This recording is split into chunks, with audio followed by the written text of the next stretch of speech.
Hello and welcome into another episode of TimeKeepers, a show about dope watches. In today's video, we'll be talking about a rather complex design from SevenFriday in the S201. Now this watch came out in 2017 and it's been a staple in the SevenFriday brand ever since. This watch adheres closely to the vintage, modern, hybrid aesthetic that you'll oftentimes find from SevenFriday, but the coolest thing about this watch is actually its backstory, which requires that we do a little bit of a history lesson and somewhat of a philosophical thought experiment. I'm Adam the Orlando Drummer, and this is TimeKeepers Episode 5. Let's get into it.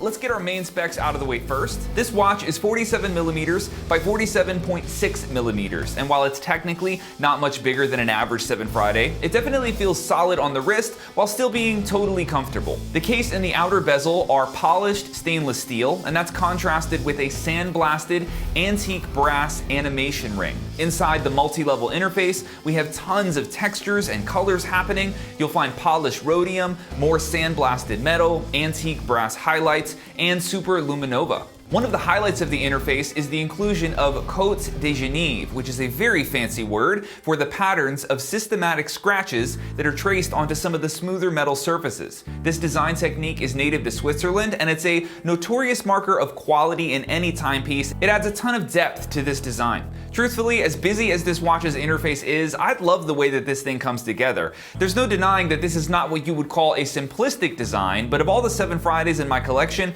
the S201 has some of the most impressive depth to its look, and in my opinion, it's busy in all of the right ways. The case back of the S201 is polished stainless steel, and like all SevenFridays, you'll find an NFC chip seated right behind the globe, and that means you can use the SevenFriday mobile app to scan this watch and confirm its authenticity. The strap on this watch is a pretty busy one. It's made of embossed black calfskin leather, and it features matching black stitching for this really murdered out look. And I normally don't like straps that are this busy, but just like the watch itself, this strap has also grown on me. I think it makes the watch look a little bit less dressy and actually more on the casual side. And I also think the totally blacked out look of the strap is a nice contrast to the lighter and more reflective metallic colors that you can find on the watch itself. The S201 is water resistant up to 30 meters, and it features a Miyota 82S5 engine, and that has a 40-hour power reserve. Now for me, the aesthetic highlight of this watch is the inclusion of antique brass, because this is a really unique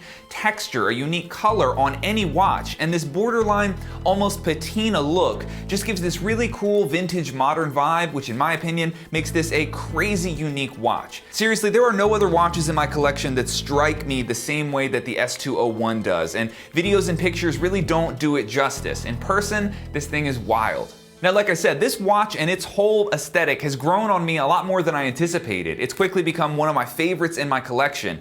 But let me tell you what I really love about this piece. So the S201 is inspired by a pretty specific piece of technology, and as you can tell from my new podcast set, vintage tech is something that's always interested me. So this groundbreaking invention that inspired the design of this watch also fueled the second industrial revolution, and whether or not you realize it, your life would be very different without this specific piece of tech. I'm talking, of course, about the valve. Yes, like a plumbing valve. Now from a conceptual standpoint, we almost didn't invent valves because our body comes with quite a few of them. But the idea of controlling the passage of liquids or gases, whether that's blood in your body or water under your sink or propane in a grill, you know, a valve is somehow this thing that is really easy to take for granted. When was the last time you thought about a valve? And so I really like this idea of taking something that is really vital to our everyday lives and paying respect to that thing, because acknowledging what your life might be like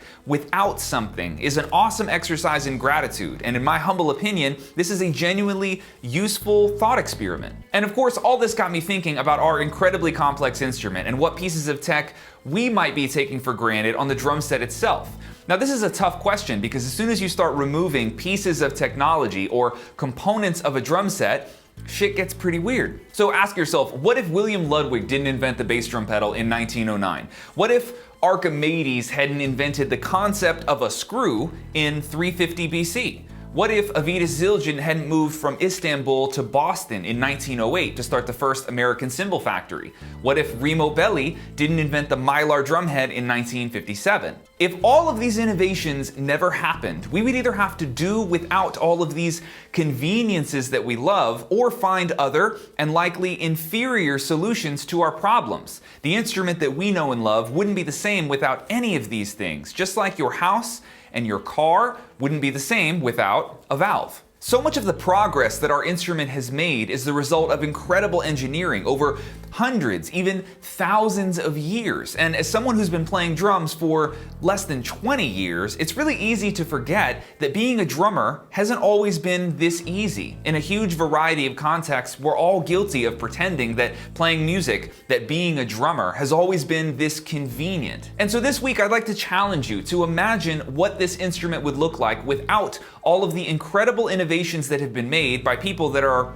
probably a lot smarter than you and I. If anything, you might get a dose of gratitude the next time you sit down to play drums, and in this teacher's opinion, that's something that we could all use a lot more of. Thanks so much for watching, guys. Adam here, the Orlando drummer, and this has been TimeKeepers Episode 5, featuring 7Friday's S201. I will catch you in the next one.